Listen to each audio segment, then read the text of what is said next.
All right. All right. Drum roll, please. We have a very special guest today. Now, episode 35. We welcome you back. We have Mike Noble, is a producer, editor, and writer working in the New York City area who spent decades crafting stories. He has edited multiple documentaries, including Emmy-winning Korean War stories for PBS, Fruitcake Fraud for Investigation Discovery, and Murder at the Carter County Mines on HBO Max. He also edited a slew of promos and trailers for dozens of series, such as Vikings and Expedition Unknown.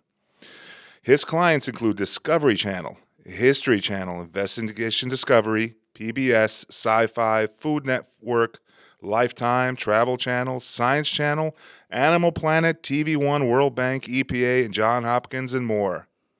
Jeez. Mike divides his spare time between being a husband and father, pursuing various lifelong passions. He has written about the horror genre and interviewed authors for publications like Cemetery Dance and Dark Discoveries. He is directing a series of YouTube shorts on New York burgers, The Burger Chronicles New York City. He's also a stand-up comedian, aficionado, and frequent performer. You can find him on Instagram at Lost Creek Creative. Jeez. Take a breath. All right, Mike, thank you for being here. Take a a bow. Water. That was a lot. I think that's the longest of the 35 episodes. That is the longest intro ever. Welcome. Welcome. That sounded way more impressive than I feel, but Part of that was my. Do you like my voice? I mean, and like when and it's like me being, I'm an editor most of the, it's so not. Let's like start there. I asked you today, and I want to ask you. It's one of those things. What you told me, I still sometimes don't get it. I know there's people out there listening. What is an editor? Let's start there, and then we'll backtrack to how you got into it. Well, I guess I should clarify. I'm not like. What does an editor do? I'm not like an editor for a magazine. I'm an editor for television and. You're a freelance. Yeah, I'm a freelance editor for television documentaries. I've been doing it for probably longer than I want to say. I say on my resume, I say 10 years plus, but it should really be like 10 years plus. Yeah. But I've been doing it for a while. So, what we do is we basically take all of the footage that comes in from, so there's pre-production where you're planning and you figuring out what you're going to do, you're writing the script, all that. So pre-production. Then there's production where you're out in the field, you're shooting. And then most of my career has been specializing in post-production. So I am someone who, for the most part, I'm doing a little bit more of the other parts these days, but I made my career just being in an edit suite. I would get the footage. Sometimes I get a script, sometimes I don't, depending on what the project is. And I'll go through everything that comes in, hundreds of hours of footage sometimes, and condense that down to an hour of entertaining documentary or series. And then it's weird, as a freelance editor, I got to take whatever work I can get, honestly, especially in New York, to survive. It's very competitive, but thankfully there are a lot of needs for an editor. An editor's like being a bass player in a band. Like, you're always going to be able to find a gig because somebody's always looking for a bass player, because it's not the most glamorous part of entertainment, right? Yeah. Necessary. Right. So I have a line. I say that editing is what happens when you're too ugly to be in front of the camera and too lazy to carry the camera. So we're the veal calves of the entertainment industry. We sit in a dark room and get fed footage and get kind of plump and very lily white. We never see the sun. My question is this. Sorry to interrupt you. Will the director just bring you 100 hours of footage, like you said? Is that an exaggeration? Is that what they will? No, I mean, I've had. They'll direct that much material? I've had projects where it's 80 hours of nothing but interview. Like, literally people being interviewed, 10 8-hour interviews. And that's what you got to make the documentary out of. So then you got to. And they thought that was interesting to interview that much, is what I'm saying? Sometimes it is. Sometimes it really is. And that is kind of that's almost like the truest form of documentary, editing of that nature, where you're shooting interviews. That's like a Errol Morris kind of technique where you shoot people for a very long time, because after about 4 or 5 hours, they start really becoming comfortable and start actually speaking the truth. You shoot somebody for 30 minutes, they've got a guard on. Right. So It's like podcasting. Like, Rogan used to get shit for having a 3-hour interview, but if you watch any of his interviews, anything that's like 2-3 hours, you get to see the real stuff comes out that last half, right? The real people come out. He gets them to drink a little bit. Next thing you know, people are talking about smoke. And they're talking about crazy stuff. So go ahead, what you were saying. Oh, so I mean, just like, I've made 90-minute documentaries out of, I think, 200 hours of footage. I've done a lot of, I mean, I'm lucky. I've done a lot of different types of work. I do promos, which is like a 30-second. So basically for a television promo, I'll take an hour worth of, program. I've done a ton of promos for Naked and Afraid. Let's just say that. So I'll get a Naked and Afraid episode, watch the Naked and Afraid episode, pick out the best little sections, kind of build that into like a short little tiny story that, you leave people like wanting to watch it. That's the point. And then you have like a 5 to 7 second like graphic at the end saying, watch Naked and Afraid coming up next Thursday. So you got an hour of material to condense down to 30 seconds. Well, you have to have an eye for picking the right thing, right? 15 seconds. You have to have an eye for picking. How do you know, like, am I picking the best part? Do you second guess yourself, or? Now, see, I understand. Well, I haven't done that. No, that takes patience and skill, because I create content and I always shoot more than I watch it. Part. So I understand that, but that's on a micro level compared to you. Not that it needs to be compared, but it's just. But you still got to edit things, Yeah, but imagine like a thousand. Yeah, because he's got an hour of footage down to 30 to 15 seconds. Yeah. I would be like, oh my God, what if I missed something? Let me watch it again. Next thing you know, you're there all day. And it's not just me. I mean, most of especially my bread and butter kind of like work has always been the Discovery networks, like Discovery Channel. That is where I really kind of became a professional, and some people who know me would put that in quotations. But yeah, that's kind of where I cut my teeth. And some of my producers, like my friend right now, Alex E. Rodriguez, he's like a really like a good guy. I'm close with him, like we're friends. Yeah. But he's the producer and I'm the editor most of the time. Sometimes I help him write, or sometimes he's the last thing I did was a tie-in with HBO Max and Discovery Channel for Stephen King project, which is awesome. I got to help them promote it. Welcome to Derry, which I was totally excited about. But I did that with a guy named Matt Hardwick and Alex. So those two guys were helping me like create a really compelling 30-second piece that would air to promote, it's a tie-in to promote 2 different shows. So, it's crazy. For 30 seconds, we worked approximately 2 weeks because this was a high profile one. We had a lot of eyes on it. Network heads were looking at this from different networks. So do you ever meet the network heads, or that's other meetings? Where occasionally, like by accident, they never want to meet me. They sometimes like, oh, you're the editor, like or I'll be in a meeting, and I mean, it's funny. Like as far as we are not the glamorous ones. As but an what editor, you do is it's like what writers do. Right. Sometimes they'll come in because they want to see what's under the hood. You're making it happen, though. Like the CEO of the company will come in. Oh, let me look at this edit suite. Oh, that's what's, they're in there for like Silly 10 minutes. Stuff, right? Yeah. But they're cool. I've met some network heads. Sometimes they're really cool. So you've done mostly documentary and commercials. Yeah, mostly documentary, promos, trailers, commercials, corporate. I've done. Okay, let's say you've gotten an opportunity to work on a major film. Mm-hmm. The skill set transfer. I mean, yeah, like it's funny. Like I am actively like trying to make that happen. I've been for a while. So I know a lot of the guys in the ACE. Do you know what ACE is? Like when you're watching a movie, you see like, so and so ACE, like like Jim Thompson, ACE. Okay. That's America Cinema Editors. Oh. So okay. so that's a group I I work with people who are in that group, and I've seen people, kind of graduate from docs to feature films. It's a little harder and a little different in New York. Like if you live in LA, you're kind of like that's what you're going for. Gotcha. In New York, it's like documentaries have their own kind of like I guess prestige, but not saying that I don't want to do a major film, but Or even television. Like show. yeah, or even television. I mean, at this point, it's crazy. Like the way things have evolved, like it's almost in a way, I don't want to say, I don't want this to sound disparaging to my profession or the people that I work with or my colleagues, but it's almost like more relevant to be making YouTube clips and you know what I mean? It's like the landscape is changing so much. So you know what I just saw on TV? I'm sorry, the radio. They said that we're now officially where YouTube is bigger than network TV. Yes.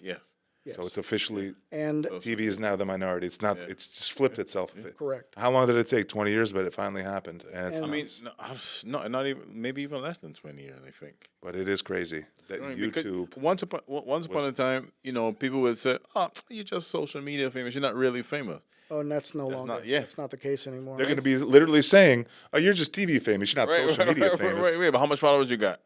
Because I mean, Oh, you've been on TV, yeah, but have you been on social Well, here's media? the thing. Like, so, like, I can.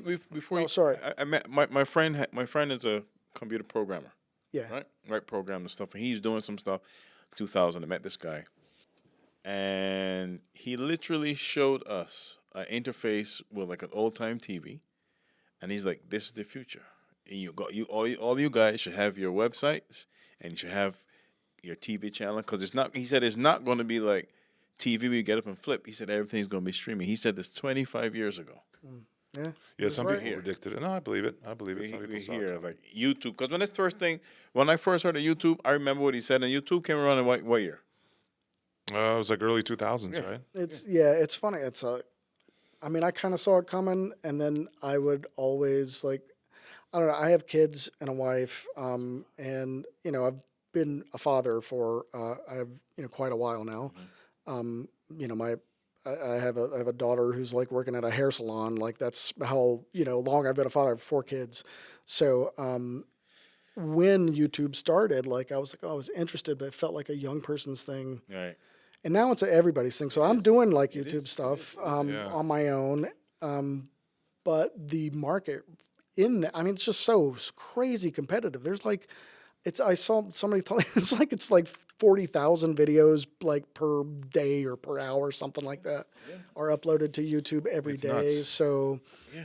and I mean, and YouTube was before Instagram and Facebook. No, Yeah. YouTube's been around.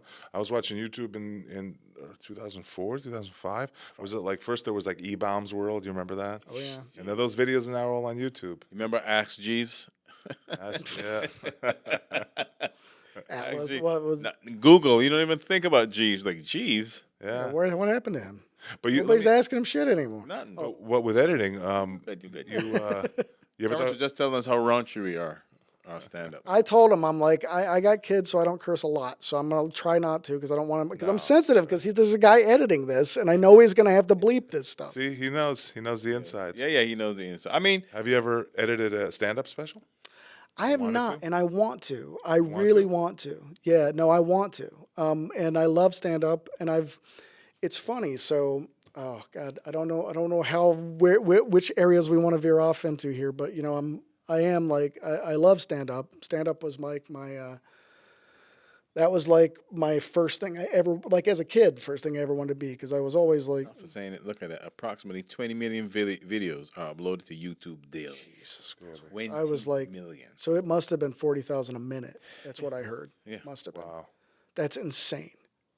Wow. But TV can't compete with 40,000. There's less stars in the galaxy. well, and here's the thing too. So like right now, I believe there's all kinds of like these little milestone moments happening in television and in cable and in film, where things are kind of the money is starting to pivot towards like, quote unquote content creators as opposed to, established networks. But this is the first year I believe that more ad revenue money has went towards influencers, creators, than like television and Crazy. film. Yeah. I don't know about film, but I know I know it's like a big thing right now because you can just go as a company or as like some kind of like a marketing entity, like you want to advertise something, you can go to a single influencer, go directly through them, and know that you're going to get like like you can just look at the number, like you can see like, oh, this guy posted this picture of my product, and 40,000 people looked at it. Like I know that, so why would I pay an absorbent amount of money to put it on a cable network where who knows, like maybe 40,000 people to watch it. Maybe they've already maybe they flipped during or maybe like a lot of people, they're watching it like. So you imagine when, because as far as commercials in America, Super Bowl halftime show is it? So during the Super Bowl, during the Super Bowl is when you run new ads and everything. Right. Imagine that takes a shift to social media, Instagram. Yeah, is that even a big thing anymore? The Super Bowl ads? It is Still- still. it still is. That's Still it's is. almost like Still is. I think the ads on the Super Bowl are for a lot of I think that's why a lot of Americans like actually watch the Super Bowl, for the ads, for the halftime show, for the event. But the rest of it, the year, they don't. Same They as the don't compared to- Grammys. I mean, compared same to- as the Oscars. The Oscars are very similar, but they don't have that. They don't have that ad kind of like extravaganza. So you have these 1 or 2 shows a year, but the rest of the year, it's all YouTube. It's Listen, not. everything has Instagram changed. and YouTube. Us, I grew up with one channel in Barbados, one channel as a kid. Now they got everything, right? As most places do, right? But in America, you had several channels that you would flip and change, but you used to have a TV guide, and you had to look at it and say, okay, this is premiere this, so I'll build my activities Yeah. to come home to watch this at 8:00. Remember TGIF on Fridays? Oh, yeah. I still look forward to that. Me and my brother. You know what I just realized? Like an Instagram person, social influencer, whatever you want to call him, you realize that when you look at somebody and it says, oh, he has 24 million followers. This person has 8,000 followers. This person has 2 million followers. It's like a built-in Nielsen rating for you to see. It's insane. That's what- you used that's to what have I'm to saying. like be an executive to know that, and that's what you're saying. Now everybody just it's open right there. And now, It's like open source we Nielsen ratings. we got our daughter some years ago. We got our daughter TV for her room, right? I can't tell you the last day I don't think that TV has been on in about 3 or Yeah, 4 because she's years. looking at the screen, right? She's on. Everything is phone. Your daughter? Yeah. No TV. Yeah, you know my son doesn't. My son just is always on his phone. How old is your son? He's 17. And I'm like, you don't watch too much TV. And I realized, yeah, he has something better. Because he got a TV. Where is in it? there. Where's the phone? Where is he when he's watching the phone? Either not in the in the bathroom. living room or in the well, maybe listening. I mean, it's Look, Let's just say I disinfect doorknobs regularly in my home. You know, does he ever Get do damn the? look. Does he ever do the Bluetooth thing, where like he's in the bathroom and all of a sudden like, why are there like Costco sells Kleenex by the 8-packs. Oh, God. That's all I'm gonna say. no? But you've had like Sells Clorox wipes. where the Bluetooth's still on. They go in the bathroom. Next thing you know, you're hearing like, Oh, that's a Burke Reicher. "Hi, bit. jerkmate!" Like what? You know, You know, because Burke Reicher has a bit about that he was watching No. porn and he Oh, it was accidentally on the hit that Bluetooth? button to live stream it to his kids in the living room. well, Matt Perry. Like I did not know that he had that bit, but I mean, it's like But I remember Matthew Perry one time. He had he told this story on whatever. He had like a wireless like Bluetooth speaker, like the first set of them, and apparently he blasted out like adult programming to all of like Hollywood or whatever because he had a party for like his friends or whatever. But whatever. Rest in peace, Matthew Perry. Yeah. But Nuts. yeah, I veered off. did That was something me. like this I made similar. it blue. That was me. I got it dirty. I've done something similar to this. Luckily, it was nothing too bad on my phone. It was one of our Instagram sketches, and so I remote start my car in the morning. And I was giving my son a ride, so he goes in the car, but I'm still in the house. But I didn't realize, like the stupid podcast on your phone will just continue when you turn on your car, and all of a sudden, what was playing is one of our videos about something crazy, and I come in and he's like, really nice. He's like, nice, and I'm like, oh. It was like the one I kind of would rather him not see. He's really nice. But yeah, technology can get you like that sometimes. Yeah, I have a 10-year-old little boy, and he's and my wife, God bless her, she's really, really good about limiting screen time, like putting parental blockers. Like for instance, our daughter did not have any social media whatsoever until I believe she was 15, and So we you're let her have Instagram. 4 kids? I think that was I helpful. think that's good. 4 kids? That's good. 4 kids, We're yeah. gonna get back to the editing in a second, but you're married to a 5'2" Latina. I am. We're talking about this. I'm married to a 5'2" Latina. She's Tell me about the breakdown of Latinas. Let's talk about the breakdown of Latinas. We talked about this before we she started. and We're I, gonna do it. just so you know, she and I met at Discovery Channel. We were both friends, and God, like I have to be very careful about what I say right He's now. already turning red. She's like, you Because- discovered Latinas. No, because she's gonna be like watching and. She's waiting. Uh, Oh, okay. I love it. But you better not say anything I don't want, because she's like I'm like Mr. Open She's Book watching. guy. What's her name? What's her name? Lisbeth. Elizabeth. Liz. If you're watching, I apologize. I made him do this. Now, what'd you say? 5'2" Latinas. Yes, Elizabeth. I said. Alex. I said I said if you have somebody who's a short in a Latina, you got the Napoleon Latina. but It's anyway, already a problem. but yeah, Already Latina. She was a producer, so that's how we met. So I was editor, producer. We were friends, and then had just had an opportunity to become more than that, and we took it, and it's been awesome. She's So you first worked together on a show? we Was never she your worked boss? on a show. Was she your boss? Yeah, she was my boss, and I was her underling, and she told me if I didn't like go out with her that I would not get a raise. Man.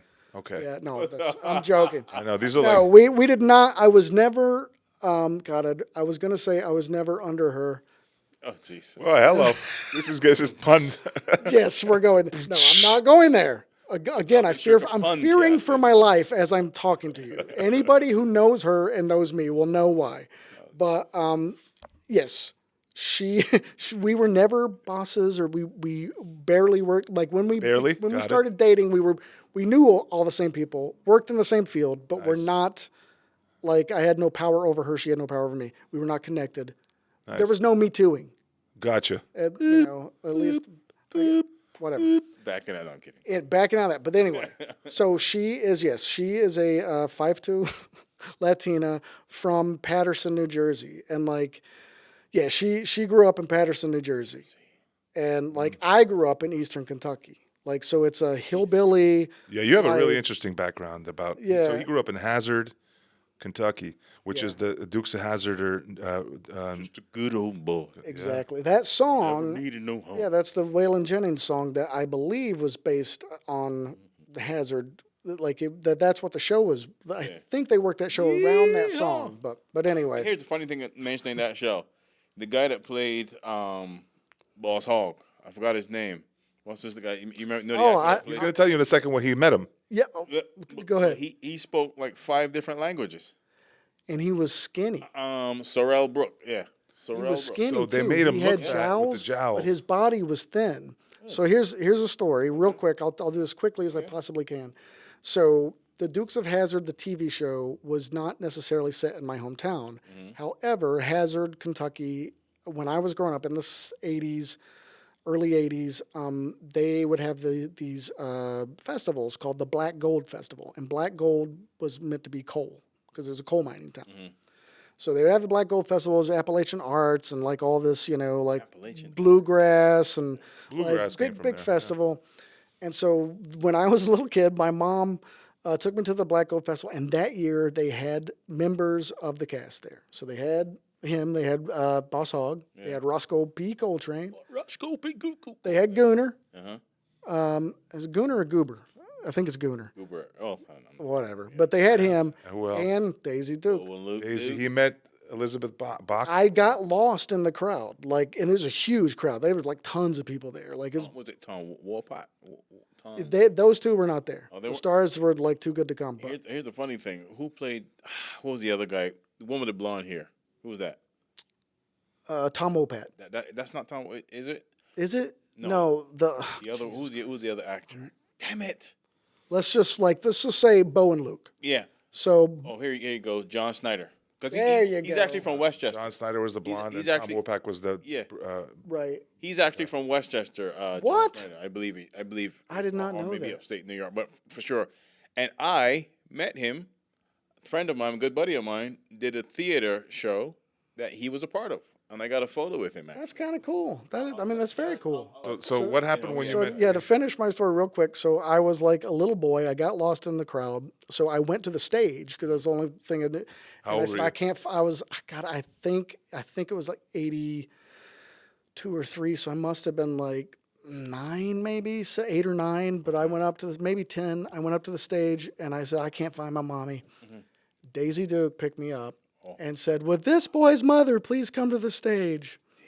And I, What'd you even do? as a little boy, I definitely took a peek. Oh, took a it's peek. like one of those YouTube videos. You see the kid looking, and you're like, "This is the moment he became a man." It was when I became a man, when Daisy Duke lifted me Oh up. man. But yeah, and dude, like, it did freak me out when I saw Boss Hogg because he was thin. Yeah. Like he was just wearing like regular clothes, but he let me like smoke on his cigar. At 10? At But like you little said- boy, you it's said it the, it's the early '80s, '70s, Yeah. different time. Yeah, it was a different Yeah, time. different time. Wow. That was a favorite show growing up before we knew anything about Confederate flag and whatnot, because we all would sing, "Just a good old boy." We'd Well, play it's the Confederate. Yeah, the fight that who's gonna be bull, who's gonna be. It's oh my god, and man, well, I don't definitely like. If we're gonna talk about that, like I will say, like, thank God I was raised with my mom was like a very like kind of dyed in the wool Democrat, and my grandfather was a coal miner, like straight up coal miner, and he was a union guy, so like I kind of had like somewhat liberal kind of like upbringing, which it could have. A lot of people I know in that area did not have that kind of, So who knows? Like, I'm just glad. Like, I mean, I have a mixed race family right now, so I'm kind of that would not have. Whatever. I guess I probably wouldn't had that not been the case, but.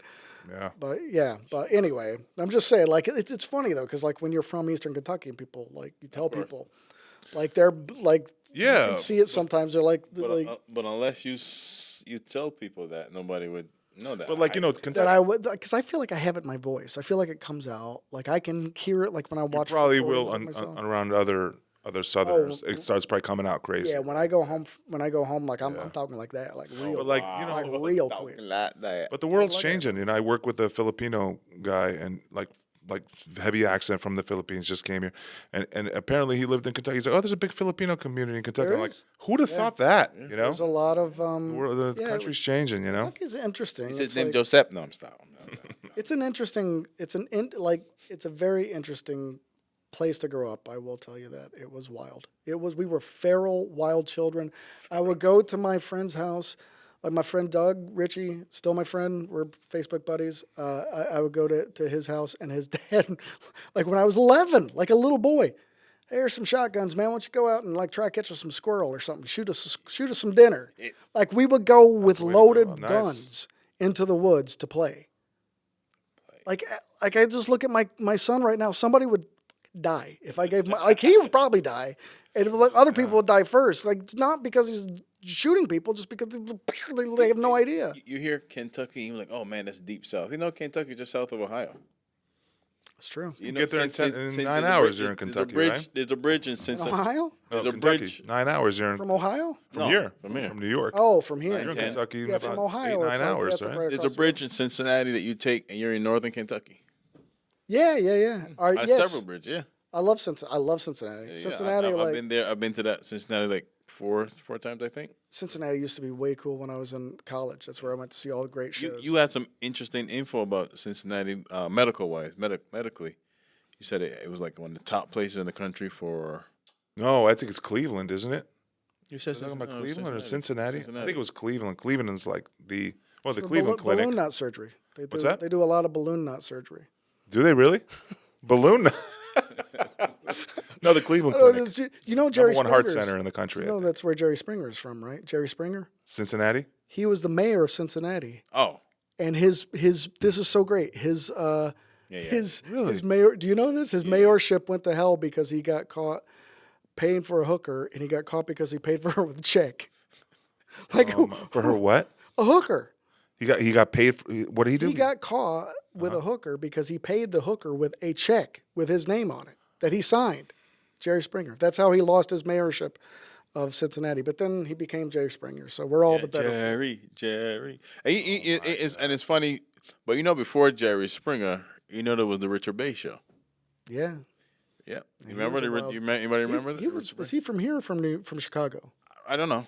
Yeah, he But was a wild one. It was leaning on the wrong side because I remember sometimes I used to look forward to watching the Richard Ray show. And then he went, "Oh, today strippers." I was like, Dude, you know who started like that? People forget Oprah.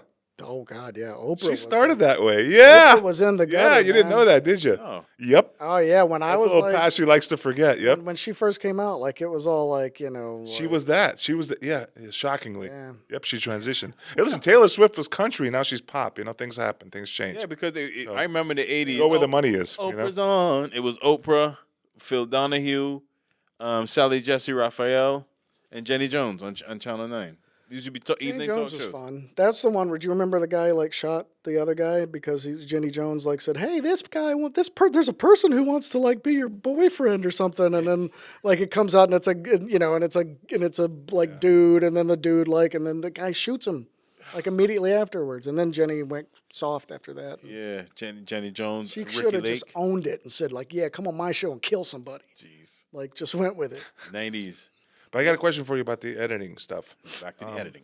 You've seen all these things get produced and made. So do you see if projects are pitched and turned down?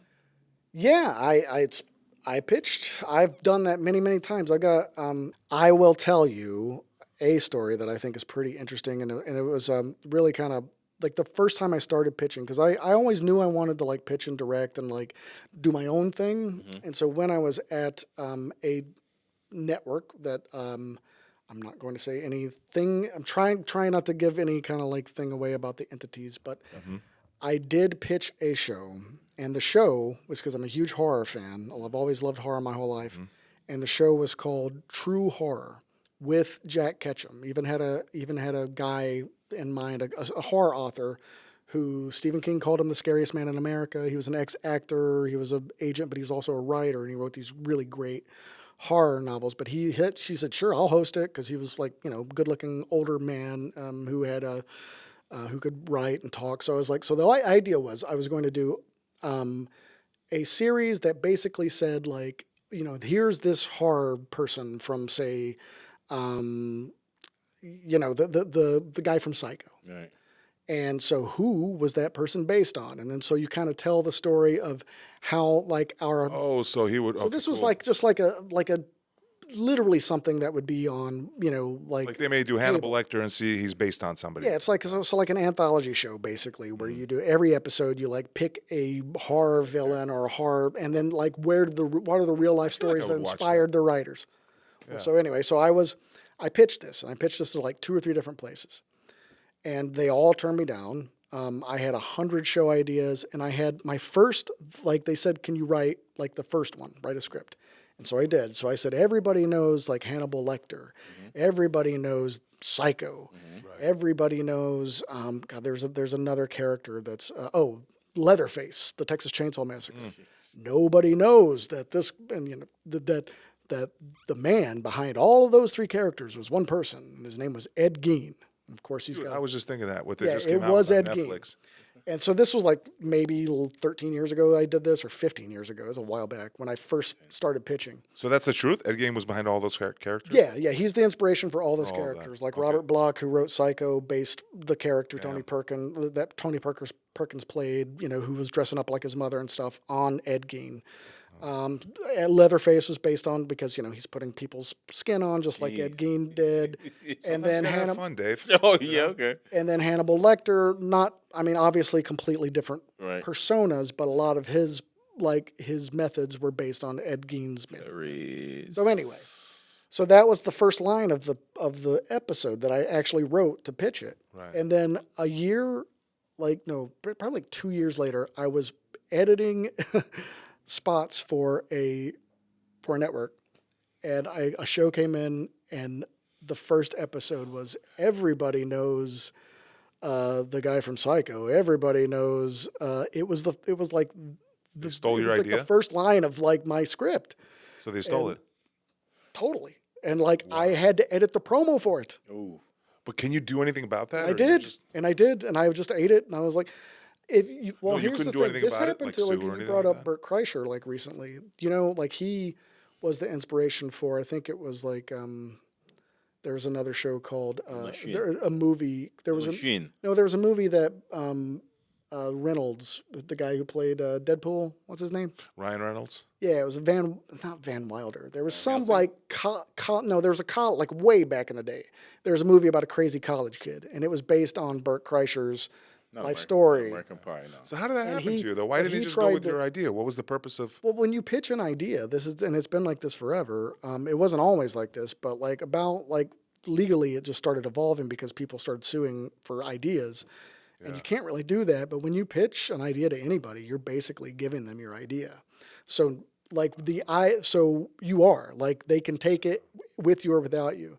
So what you try to do is you try to go in with enough stuff where they don't want to do it without you, or so they call it access or attachment. So you're attached to a certain thing that you can bring, or you have access to certain people that only you can have access to.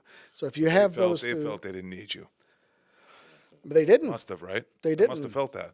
They didn't. They didn't need me. I mean, they like the idea. The idea. And who knows? Hired I their mean, writers and- I cannot necessarily prove that, even Right. though That's the other thing. Intellectual property, you can't prove it. I can't prove it. And Duality and of I thought. did like I talked to people, and they were like, "Look, yeah, you could pursue like maybe It's so sleazy. You could like take somebody to court, but then you would never work again."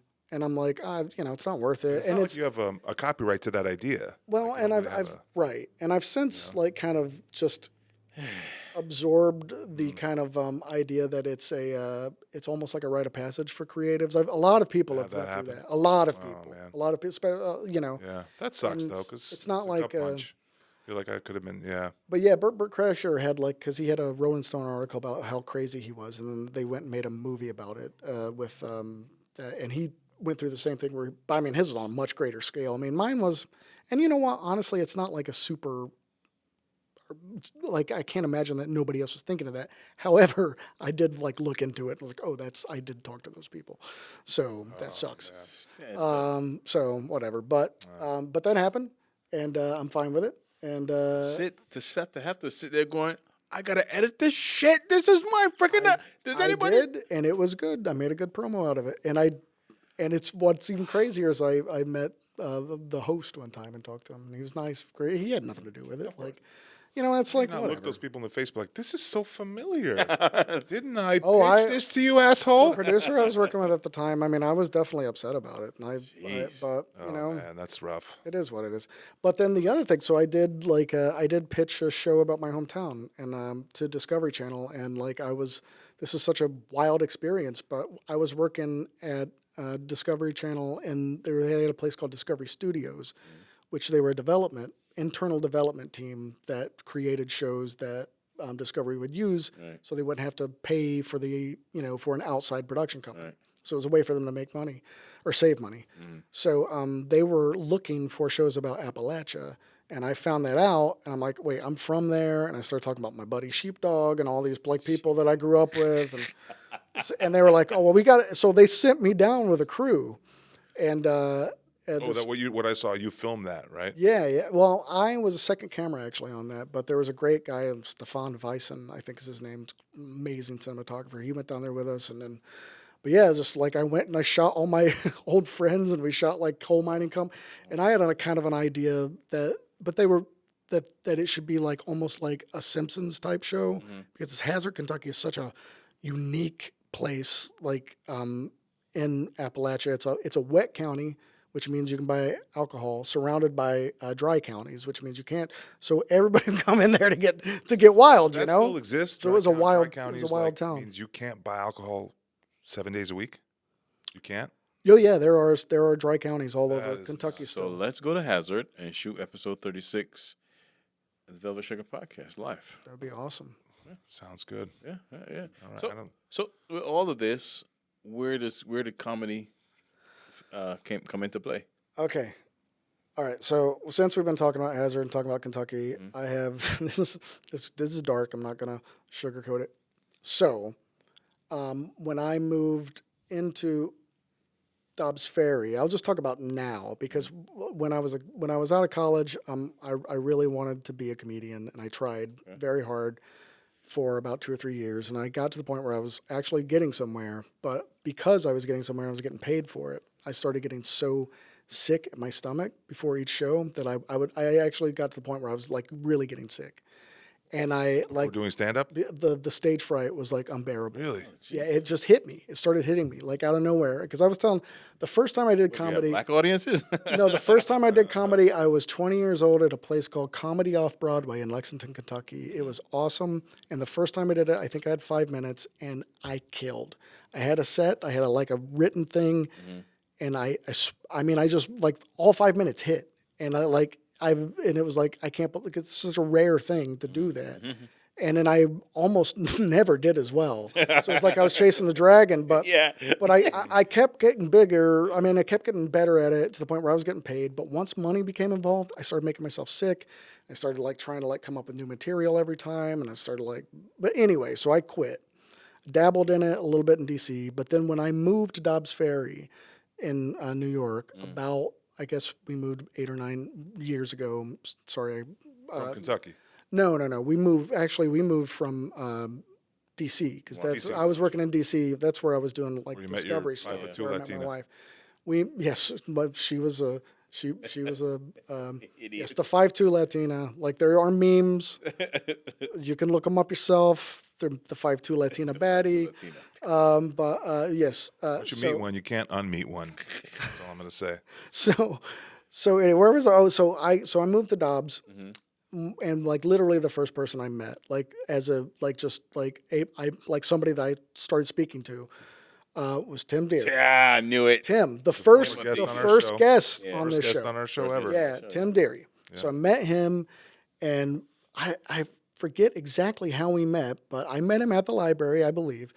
And he said, "Oh, I'm doing this thing." Like we were just talking. I think he had a Misfit shirt. I was like, "Oh, I like that." And then like he's like, "Oh, I'm doing a thing with comedy."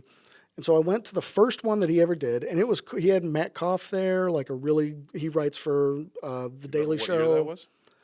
I mean, it was 8 years ago, so what? Tim was doing that show for 8 years. Yeah, it's been Yeah, 'cause 7 or 8 We years. met at that open. I discovered that open mic. Yeah, we met at the open because it was kind of like this enclosed open because like you and Tim and a Right. few other comedians and all the other comedians like us that were up here, we didn't know about it. I went Right. down there and was like, "Oh, it's a good open mic," and that's when we met. That was about So- 5-6 years ago. Right, so I went to the first event he ever did. It was at the library at Dobbs. I love that place. Post-COVID is I when I love met that place, and people like, "Oh, you do comedy at a library?" Whatever, it's fun, and they're cool. That's a very cool place. Yeah, if, So- if once they pack that room, you have a great They show. pack that room a lot too. Tim's really packing in the room now these days. But anyway, so I went to the first one, and it was great. Like the comedians were great. Like Tim was good. Like everything was cool. And he's like, "Oh, we're doing open mics." And like talk to my wife. I'm like, "Liz, like I don't know. Like I kind of want to try it again." And so she pushed me. She really did. She pushed me. She like said, write your 5 minutes and like go over and like she's the most intimidating person I know. So like I did it in front of her until I mean I didn't get the thumbs up at first. She made me rewrite stuff. But when I got the thumbs up for her, I'm like, okay, I'll go do it. So I did it. And one of the first jokes I told that night was I'm like, yeah, I'm from Eastern Kentucky, a little bit about Eastern Kentucky, and I'm like, I was a weird little kid because, like, all the other kids was like, hey, what does your daddy do? Like, my dad's a coal truck driver, and my dad's a firefighter. What does your dad do? And I'm like, well, my dad just kind of lays around a lot. He's falling apart. He's dead. And then I did the whole, well, he died in a fishing accident. So everybody says, oh, at least your dad died doing something he loves. Because, yeah, the whole family remembers how much Dad talked about how much he loved drowning. Oh, So, yes. Dark. So I went from there to like some Dahmer stuff. But anyway, so like it did okay. It did a lot better than you would think. And I still do that, pop that out every now and then because it works weirdly, especially with comedians. Like if you're in like a room doing comedians an love open dark mic, stuff. they love the Oh, dark yeah, stuff. yeah. And like I did all this like murder porn, like true crime documentary shit. So I've my tolerance for darkness is very, very high. So so I told that joke, but anyway, afterwards Tim was like, oh, like I got a joke about my dad my dead dad too. And so then we went and like up to, there was a pub that's now closed, the corner pub. There was an Irish pub, and we went there and had beers and just kind of bonded. But Are you we've been Irish? friends by ever descent? ever since. I'm Scotch Irish. I'm like Scotch Irish? I'm hillbilly, so that's Scotch Oh, Irish. hillbilly Irish. Tim Yeah, is. and I don't see hillbilly as a derogatory term, so I'm not Tim is like different. making Tim fun is like of a like, modern make your own Halloween costume Irish. Different. When you say Scotch Irish, you mean heritage wise? that's the heritage. If you look Scotland at if and you, Ireland? yeah, Okay. those are the people who flocked to Appalachia back in the 1600s when people or 1700s when people were getting into because those were the guys who had committed horrible crimes and they wanted to go where there was absolutely no law. You know what's funny? If you look into the history of America, and there's so much, they don't even know in those areas sometimes what they are. But my friend was telling me this, that like let's say like like when Bush was president, my friend told me this because George W. Bush. W. So like people in Texas, like a lot of them don't know that they're Swedish. It's like in this other area, Cincinnati, those are Polish, Right. Czechoslovakian. And a lot of them don't even know. Well, Cincinnati and Ohio in general is like full of like After a while, Scotch you're just Irish American, Appalachian. Like there's a whole like when industrial when the 1900s, there was a whole influx of people or exodus of people from Appalachia to Ohio, Cincinnati area to do industrial work. And then it's just basically just like immigrants. They would like do work and then bring it home to There were Appalachia. jobs in industry, right? Yeah. I have a question. You say Appalachia in Kentucky? It's Appalachia. Appalachia. So What is that? Everybody else says What does it Appalachia. really mean? what is West Virginia's Appalachia? Huh? At West Virginia? Oh, we don't talk about West Virginia. No, I'm joking. It's like honestly, like West Virginia, like growing up in Kentucky, is like, oh man, at least we can make fun of West Virginia. Oh man, that was your Mexico. Yeah. So you know what? Like it's October, so you know what they do in West Virginia in October? Pumpkin. Huh? They have pumpkins, but they pumpkin. Oh. But what is Appalachia? It's West so Virginia and it's that whole region, the mountainous region. That's Yeah, what's no, I'm joking. I love West Yeah. Virginia, and I love, but yeah, all that area. And what's really funny is like I talked to down my, through Tennessee, right? I'll call my mom. Yeah, well, no, and it's up here. Like we are part of Appalachia. Oh, really? Like Appalachia, Oh, especially right, the like Appalachian Trail, which ends here the in New York, Catskills right? are Oh, Appalachia. that's Yeah, right. it does. Yeah, it goes all the way I up. don't get that. It's a mountain culture. So Appalachia. It is a mountain culture. Yeah, it's a mountain culture. Yeah. Okay. There we go. Okay. Southern Appalachia, periphery. Literally in Europe, we have this kind of thing in Europe too. Europe. European countries that have like people who live in the mountains. They're very distinct from people who don't live in the mountains, and you just call them mountain people. Covering Pennsylvania, I mean, it's in that documentary, you showed me Maryland, that piece. They West call Virginia, themselves Little mountain Ohio. people, right? that's Kentucky, Yeah. that's Tennessee. What's that? Is that Louisiana? that's what's it the goes- red? I th- That's Tennessee, right? Or Arkansas? Tennessee's like Tennessee and Kentucky are really, I think, and that part of West Virginia. So see really the like the see the heart see the of, dark blue part. That's the western end of North Carolina. Above it is Kentucky, right? Yeah. No Tennessee or Kentucky. above North Carolina. Kentucky's right there West above Virginia. Tennessee, and then over there is West Virginia. and then Tennessee there's has a little Virginia. bit of red in it. Yes, and I believe that would. And I guess the that red would- is where New Orleans. That's called Southern Appalachian Periphery. So Kentucky's just a little bigger than West Virginia, like 20, like right, a little bit bigger than. Yeah. It's yeah. northwest of Ohio. West Virginia. I didn't know that. Okay. Yeah, Kentucky's fun, man. Kentucky's got a beautiful landscape. And what's beautiful directly lakes, west of Kentucky there? all kinds of bourbon, all kinds of beautiful horses. It's a great place. I know that from Pennsylvania, Ohio, that's Indiana and Illinois and Michigan on the top, right? What's west of Pennsylvania directly? Ohio. Ohio? Oh, so that's Ohio. Right next to Ohio is Indiana. Next Right. to Indiana is Gotcha. Illinois. Right. Illinois next to Illinois is Minnesota. North. Man, you're good with your geography. It's because I've driven these places, right? And like going down to I know that you get North and South Carolina, then after that you get Georgia, then Georgia and Florida. So let me ask you this, Mike. You got you're an editor. You have this background working for all these companies as a freelancer. I asked you amazing. before because we drove here, and I asked you about how what your background was, because like somebody listening to this that would say, "Oh, that's an interesting. How do I get into this field of work?" What did you start at? You majored in journalism, right? You Yeah, said? so it's when I don't know, like I was a big reader. I always want to make movies. I always want to be like a huge. I and it's like I will say my dad died, right? So like, and I never had a dad, and that's a big. I mean, I have You older were two. brothers. You I were had an two old when he died. grandfather. I mean, I had a grandfather who was there, so I had father figures. I had like male, but I didn't have a dad. And it's so like I literally did this when I was, I think, 12. I was like deeply, deeply into Jimi Hendrix, George Carlin, and Stephen King. Those were like my heroes. Hendrix, George Carlin, Stephen King. And I said to myself, like, I don't have a dad, but like, I can just say that they're my dad and like think of them as my dad. And so I would read, I read everything I could about Hendrix, read everything I could about Carlin, read all Stephen King that I could because I loved him. And I kind of just thought of like, and it's weird. And I've met Stephen King and met George Carlin, you know, both of them in book signings. Yeah. And so, yeah, so like, I'm sure you guys are almost done, right? Like we don't have a lot No, of time we got here. a couple of minutes left. How much time? we got, Terrence? I'll show you this. So check Got this 7 out. minutes left. So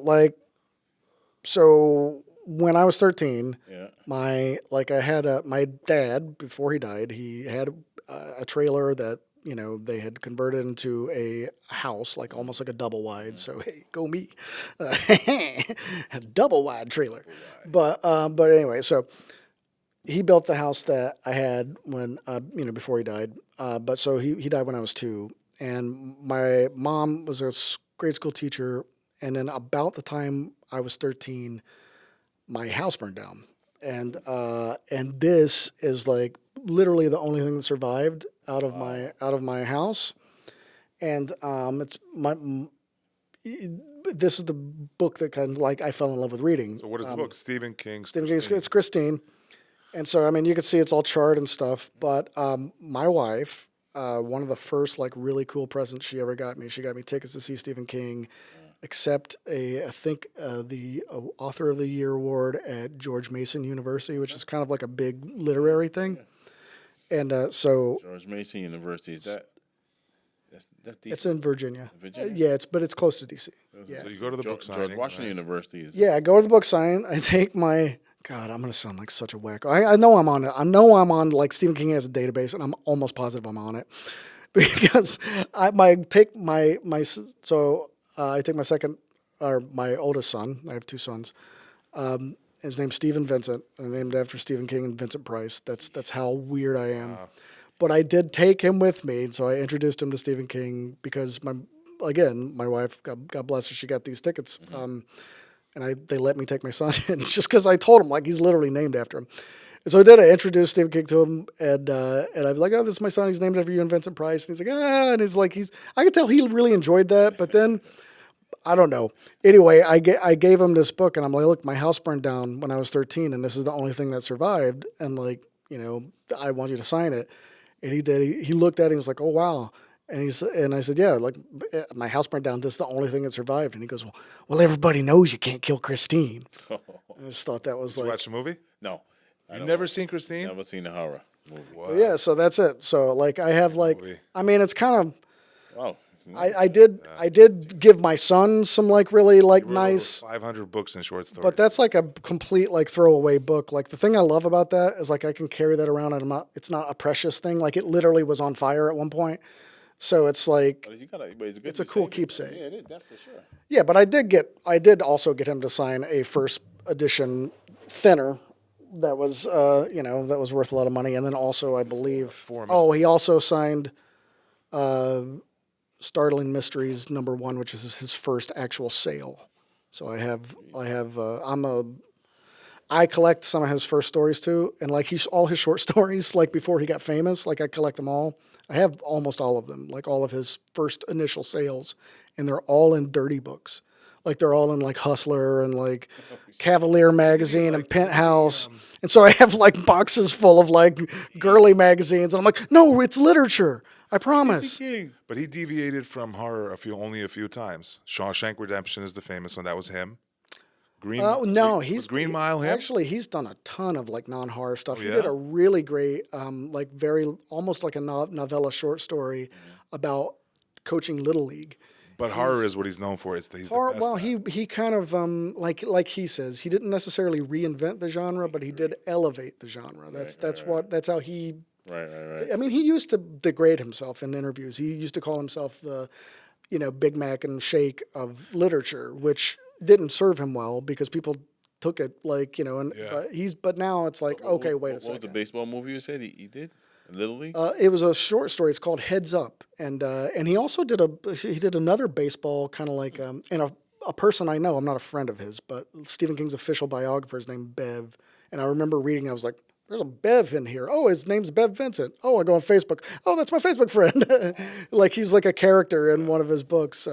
Billy Blockade was the book. It's about a baseball team, but he's done a lot. He's Amazing. horror is his that's where he kind of Pet blossomed. Cemetery, tons of movies, right? Pet Cemetery. I mean, but he is the premier horror author. I'm not saying he has done a ton of and his book on writing, which is On Writing is the name of the book. It's one of the best nonfiction. Really? And I'm biased, but obviously I don't want to I don't want him to have further reasons to put me on his list. Yeah.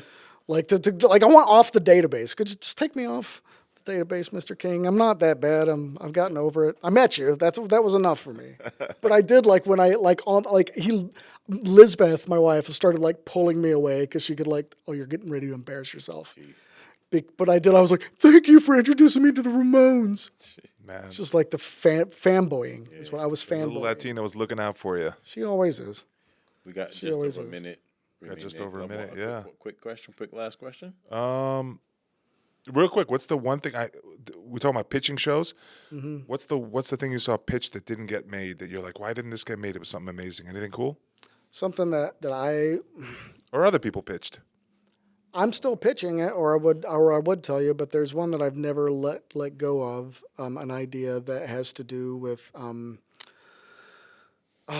it has to do with Elvis Presley and his buddies in Memphis, and I still think it's a wonderful idea, and I have pitched it, and I have had interest, there's a woman named Alana Nash who is she's written a bunch of books on Presley's, and the Presley family loves her.